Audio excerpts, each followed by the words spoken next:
C'est pour nous, parlementaires rwandais, un grand honneur d'accueillir dans l'enceinte du Parlement les deux chambres réunies en visiteurs d'aussi haute marque. Nous vous souhaitons la bienvenue au Parlement du Rwanda, Excellence, Monsieur le Président. Monsieur le Président du Sénat, Madame la Présidente de l'Assemblée nationale, Mesdames et Messieurs les parlementaires, Mesdames et Messieurs les membres du gouvernement, honorables parlementaires, c'est avec respect et honneur que je prends la parole devant votre auguste institution, dépositaire des plus belles pages de l'histoire commune et partagée des filles et fils de la République du Rwanda. En cela, votre Parlement prend toute sa place au cœur de l'armature institutionnelle de votre pays. Représentant du peuple, vous êtes l'expression affirmée de la souveraineté rwandaise. Vous êtes le peuple, la force authentique du rayonnement de votre nation dans le monde.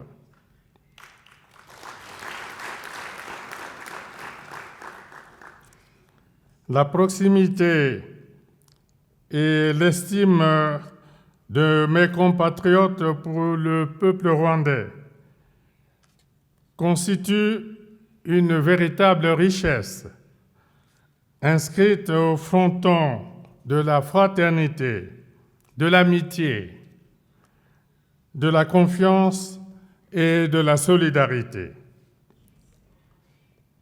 Permettez-moi de vous témoigner le sentiment de fierté du peuple congolais et de vous adresser mes remerciements les plus chaleureux pour l'honneur que vous me faites à travers la présente communication devant votre Parlement.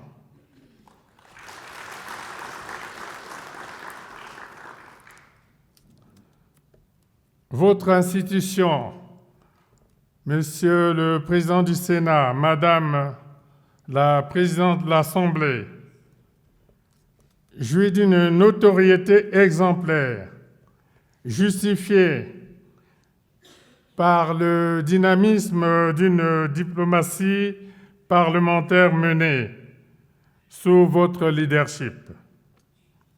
Le Parlement rwandais est régulièrement cité et magnifié par la présence majoritaire des femmes qui représentent plus de 60%. Je reprends. Le Parlement rwandais est régulièrement cité et magnifié par la présence majoritaire des femmes qui représentent plus de 60% de parlementaires au sein de votre hémicycle.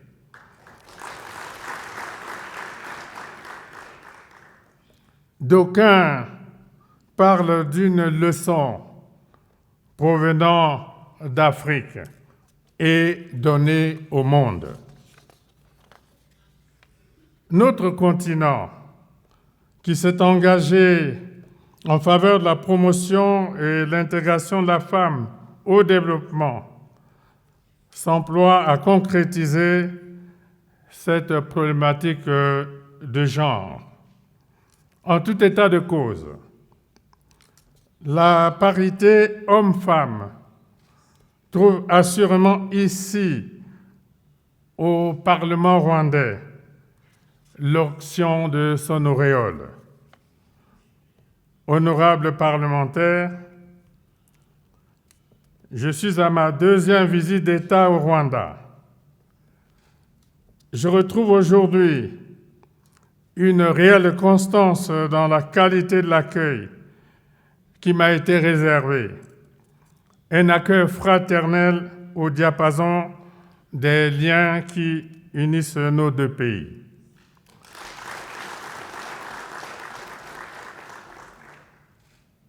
Sur cette terre pétrie de souvenirs, je salue le Rwanda, un pays qui, après la tragédie du génocide, s'est courageusement relevé pour refaire son unité, retrouver la concorde et la cohésion, ramener la paix et la sécurité et se placer avec détermination sur la voie du développement.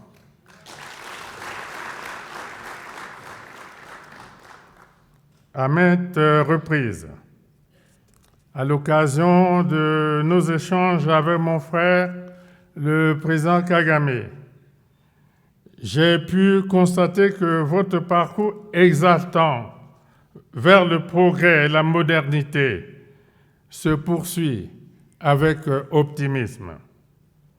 Mais, à l'instar de la plupart des États africains, l'effort à consentir reste encore colossal.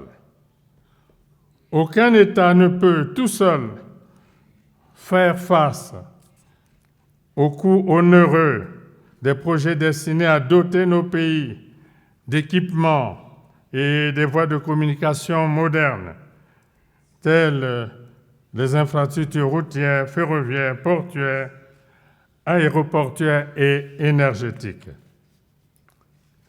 Les enjeux et les défis en présence appellent à une reconfiguration effective de notre manière de penser l'essor de nos économies. Il nous faut, par exemple, instituer une véritable synergie d'ensemble pour assurer à l'Afrique une part importante et de plus en plus croissante de la production industrielle mondiale. Il nous faut lever l'option salvatrice de parvenir, dans les délais raisonnables, à un niveau d'autonomie collective suffisante en vue du développement industriel du continent. Convenons que lorsqu'elle s'est unie, l'Afrique a pu se libérer de la colonisation, conquérir son indépendance, vaincre l'apartheid et engager les chantiers du développement. À ce titre, l'acte constitutif de l'Union africaine, créé en 2002 à Durban, stipule, je cite, « Inspiré par les pères fondateurs de l'OUA et par des générations de panafricanistes, ces dirigeants se donnent entre autres objectifs l'unité et la solidarité des pays d'Afrique, la défense de l'intégrité et la défense de ces pays, l'accélération de l'intégration politique et socio-économique du continent, la recherche scientifique et technologique, la promotion internationale des positions africaines communes, l'harmonisation et l'intégration des politiques économiques régionales. » Point de citation. Honorables parlementaires, pour des opportunités plus probantes de développement, une volonté politique affirmée s'avère nécessaire. Les défis auxquels se trouve confrontée l'Afrique ne peuvent être abordées que de manière globalisante. La mise en place d'outils pertinents d'intégration et de partenariat économique régional global, à l'image de la zone de libre-échange continentale africaine, participe de cette option fondamentale pour une Afrique unie, libre et prospère. Cette vision, qui s'est affirmée au fil du temps, consacre encore aujourd'hui la justesse de la pensée des pères fondateurs du panafricanisme. Elle magnifie les découvertes de la science qui, étudiant l'évolution de l'espèce humaine, a formellement établi que l'Australopithèque, premier homme d'un genre éteint, ont bel et bien vécu en Afrique, où ils firent leur apparition. L'Afrique est donc bel et bien le berceau de l'humanité. Plus que jamais, le panafricanisme, qui garde toute son actualité, est un mouvement et une idéologie politique qui promeuvent l'indépendance totale du continent africain et encourage la solidarité entre les pays africains. Le panafricanisme est une vision sociale, économique, culturelle et politique d'émancipation et d'intégration de nos peuples. Aujourd'hui, le panafricanisme trouve incontestablement ses leviers de base au travers des regroupements des États africains au sein des communautés régionales de développement. En parallèle, il nous faut aussi revisiter le brassage des peuples d'Afrique au-delà des contingences spécifiques de leur histoire et de leur culture respective. Le vicomte de Mirabeau déclarait pendant la Révolution à l'Assemblée nationale française, je le cite, « L'insouciance, la paresse et l'aversion au travail sont naturelles aux habitants de l'Afrique. Si l'humanité m'ordonne d'améliorer le sort des nègres, la raison me commande de conformer leur esclavage. » Fin de citation. Face à ceux qui continuent de le penser, nous devons, sans détour, leur rappeler que la force de travail des esclaves africains a permis de poser les bases du développement de l'Occident.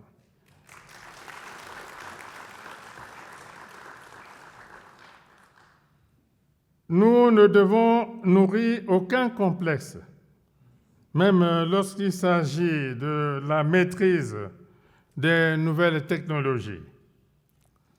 Comme nous le savons tous, l'avenir du continent africain passe aussi par la transformation sur place de ses ressources naturelles.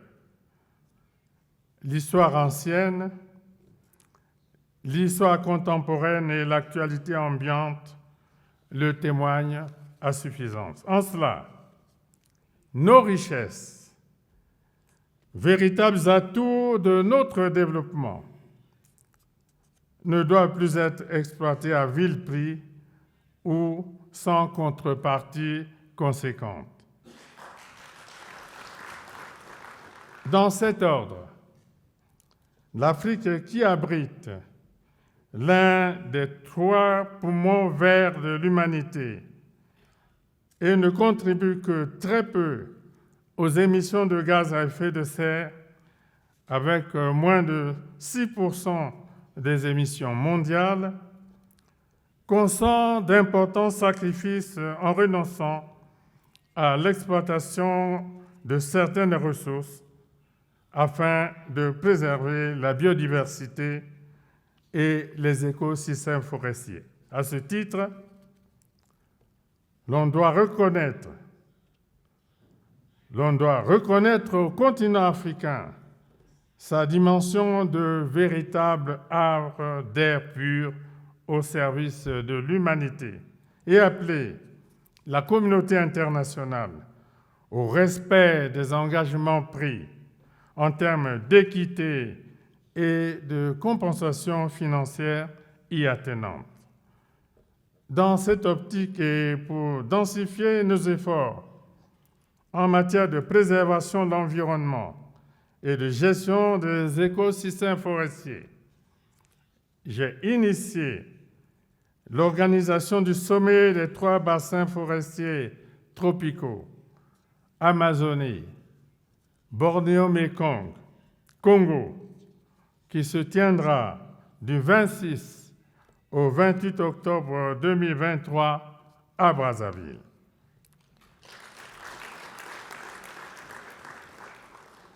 Honorables parlementaires, c'est en terre africaine qu'ont été construites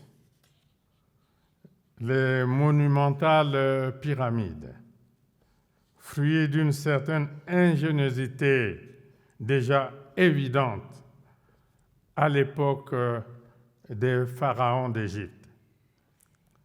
Notre continent sera de plus en plus sollicité alors que s'accélère la mondialisation et pointe à l'horizon l'exigence d'un nouvel ordre économique international.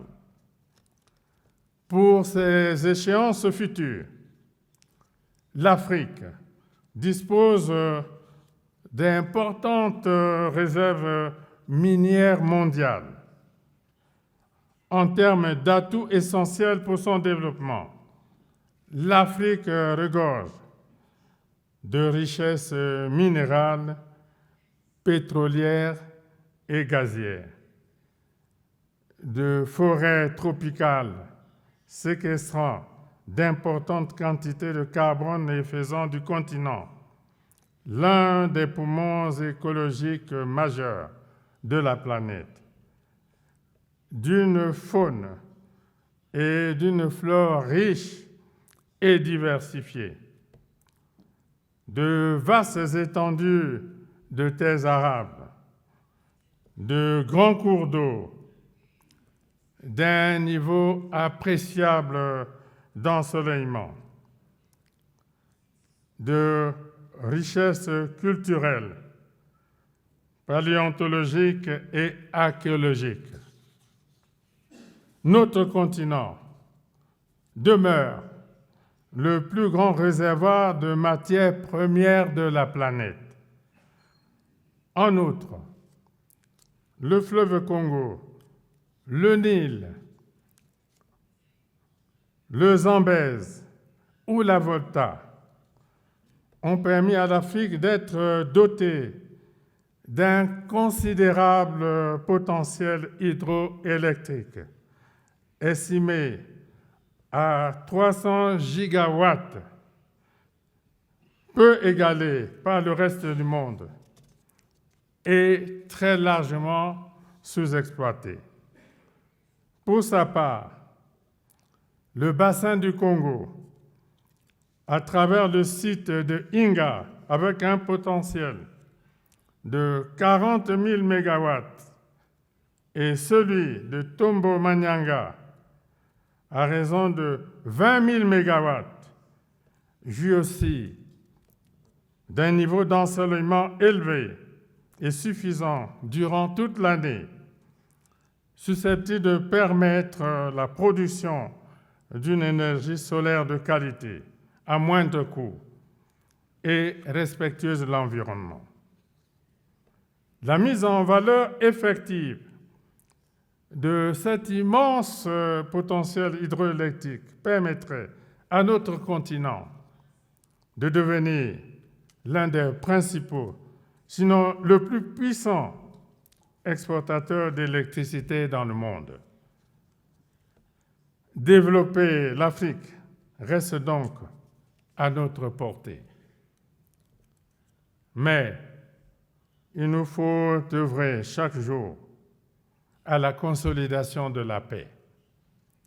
Il faut que cessent les violences et que règne la sécurité en Afrique.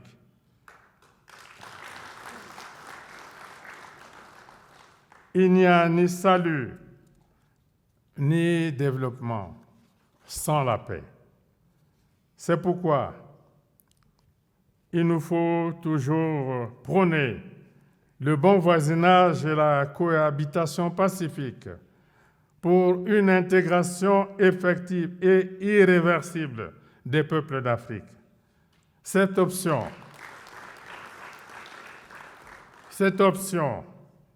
qui défie les frontières, rapproche les peuples et favorise la solidarité et la complémentarité.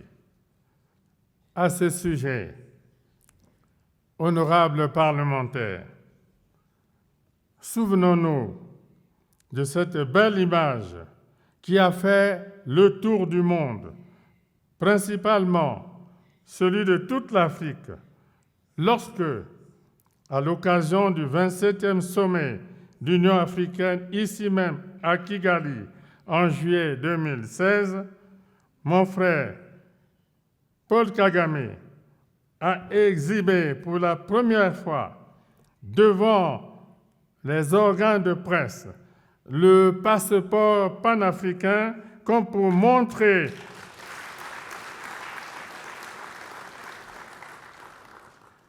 montrer à tous la voie du salut, la voie à suivre.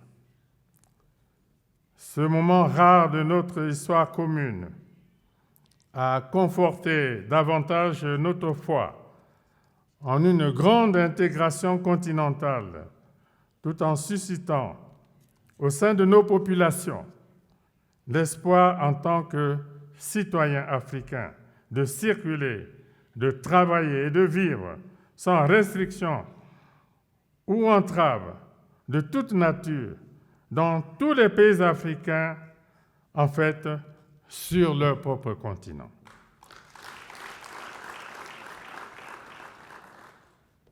La victoire décisive donc pour l'Afrique est celle du maintien et la restauration de la paix, la promotion du dialogue et la consolidation d'un vivre ensemble mieux structuré, gage d'espérance, d'optimisme et de succès sur le chemin du développement. Honorables parlementaires, depuis l'Antiquité, un questionnement a toujours hanté la plume de nombreux auteurs, même les plus célèbres, à savoir, quelle nouveauté nous vient d'Afrique? La réponse était toujours trouvée par des raccourcis. Pour Aristote, la Libye apportait sans cesse quelque chose d'étrange, dès lors qu'elle abritait toutes sortes d'animaux féroces aux formes étranges. Pour Pline l'Ancien, en Afrique, des bêtes sauvages s'accouplaient entre elles, y compris entre races différentes, en donnant ainsi naissance à des monstres. Pour l'écrivain français Rabelais, l'Afrique était mère de nouveautés étranges et monstrueuse. De nos jours, ce questionnement sur la nouveauté venant d'Afrique est devenu un proverbe qui rappelle que les maux et les difficultés peuvent toujours faire irruption sans crier gare dans notre existence. C'est autant dire aussi qu'il y a encore actuellement dans le monde de nombreuses personnes qui croient que les nouveautés venant d'Afrique sont toujours assimilées aux monstres. Fort heureusement, l'hécatombe annoncée durant la pandémie de Covid-19 ne s'est pas produite en Afrique. La pertinence et l'efficacité des mécanismes de solidarité agissantes ayant apporté un cinglant démenti aux annonces d'Apocalypse faites par les prophètes de malheur. Ainsi,